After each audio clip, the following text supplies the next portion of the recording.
Hi everybody, this is Miles Bridges, and this is how I spent and saved my first $1 million.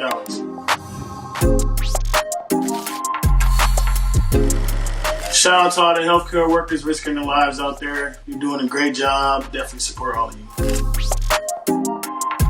The first job I ever had was construction work. It was under my mentor, Jeff Greer. He paid me like $50 an hour, but I only worked for like 4 hours. All I really did was play basketball at the time. I had some conversations with my friends about what I would buy first, and it was always just I would get my mom a house or get one of my family members a house just so that I could move them out of the neighborhood. When I got my name called, it was just so many emotions going into it. When I was walking up those stairs, the only thing I was really thinking about was I didn't want to trip up the stairs and fall on my face because I had these slippers on that were slippery. I don't know, it was just a lot of emotions. It's all the hard work that I put in, and all of my family members were there. They helped me out with everything. So I was just happy and grateful to be there. I feel like step one to finding a financial advisor was just asking around the league, asking who handles their money, and that's how I found my financial advisor. I had the same financial advisor as a couple people in the NBA, and I feel like if I didn't ask around, I wouldn't be able to find that. Advice to all the young people coming into the NBA, ask people that you know in the NBA or people with a lot of money, where do they find their financial advisors? I would have to say it was 80 in savings, 20 in spendings, just to keep it safe. The rookie transition program, they taught us literally everything that we need to know about the NBA or lifestyle outside the NBA, how to handle our money. They had people come in that actually went bankrupt, that played in the NBA, and had them come talk to us. They had professional people like that knows how to handle their money come talk to us, so it was great. Yeah, I remember how much it was. $3 million a year or four. It's either 4 or 3 a year. I had 2 years guaranteed, 2 years team option, so you can see all that info right here.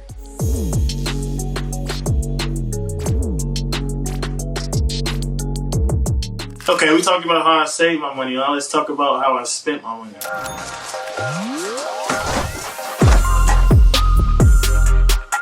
My first big purchase was a Rolex. I wasn't really into jewelry or anything, but everybody said once you get into the NBA, you have to get some type of watch just so you can look professional. That's what I did. So I got a gold presidential Rolex. Rolex, $30,000. I was in Cleveland for my draft process, so I was just riding around with my agent, and he was just telling me where he get all his watches from. So it was a place in Cleveland that we got the watch from.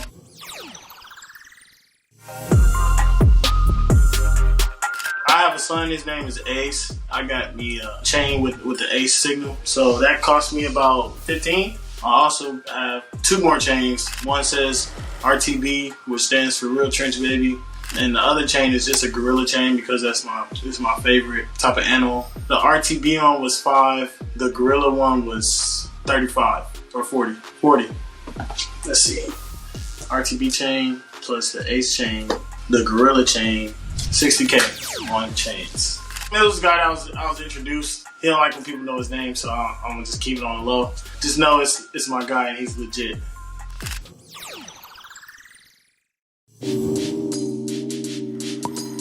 The next thing I bought was a house for my mom. I mean, she made so many sacrifices for me, and I grew up in a tough neighborhood, so she had to provide any way that she could, and she did. My first thing that I wanted to do was buy my mom a house, even though that's not the first thing I did. I got her a house, and it was $200,000. Get this right.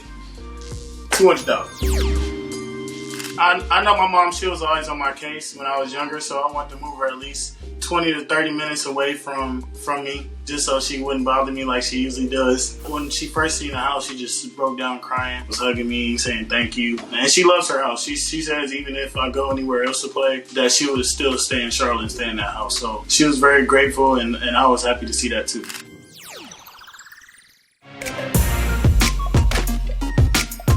Next thing I bought was a Range Rover.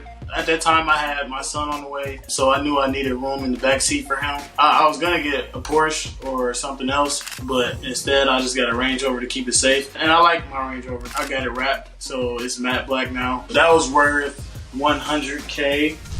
$100K.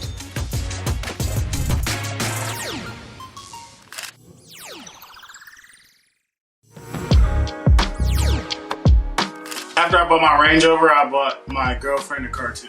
A 2019 Audi. That was worth 50K. 50K for my girlfriend's car. In the future, I may get some more cars, but I'm budgeting right now, so I'm gonna have to just stick with my budget until I can get a new car.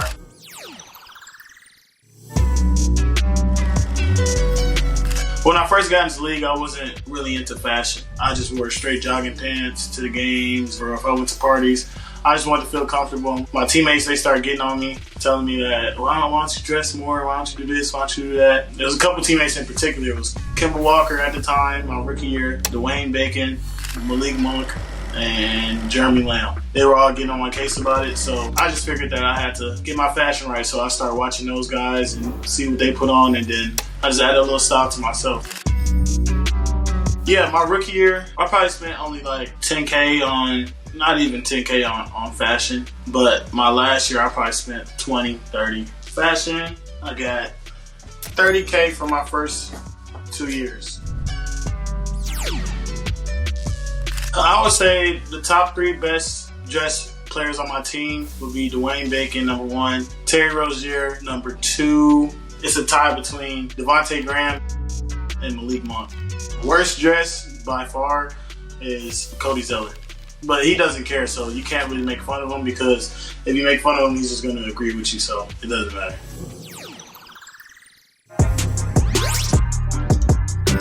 I went on one vacation my rookie year that I was doing All-Star break after the dunk contest. I went to Miami with some of my friends, but I didn't spend that much, so I only spent probably like $3,000. I didn't spend that much. I went on a couple more trips. I went on a trip to the Bahamas with my girlfriend after All-Star weekend this year. The trip to the Bahamas was free because the NBPA paid for it. And actually, I made more money in the casino than I spent. Vacation in Miami, $3,000. But when I took my trip to the Bahamas, I made money at the casino, so I got it right back. I only play roulette when I go to the casino, so I came in with what, $1,000 just to start off, and I think I left with $6,000 or $7,000. When I first got into the league, I was really worried about just staying by myself. I did not want to stay in an apartment, so I got me a little condo with my sister, and it was nice. So I stayed there for a year. And this past summer, I stayed in an apartment. I don't know, I just got tired of staying in there. So I stayed in an apartment, and it was probably the worst decision of my life. So my sister, she gave me a good idea. She just said, you should buy you a house. It'll be yours. If you ever want to sell it, you can sell it. I bought me a house, and it was $600,000. 100, 200, 3, 4, 5, and 6. Another big reason why I got this house is because at first I only had my son, and then me and my girlfriend, we had another baby, my baby girl Ayla. We needed more room. That's one of the main reasons I got this house too. Yep, that's how I spent my first $1 million. I feel like I spent it on reasonable stuff that I actually needed. I mean, jewelry and stuff is just stuff that I wanted in the fashion, but all this other stuff is stuff that I needed, so I'm happy about how I spent my first $1 million. My advice to younger players coming in would just be, you see how fast I could spend that in the first 2 years, so just make sure you make a budget, get you a financial advisor, and pay attention to what you spend and educate yourself on money so you won't make the mistake of going bankrupt or doing anything stupid with your money.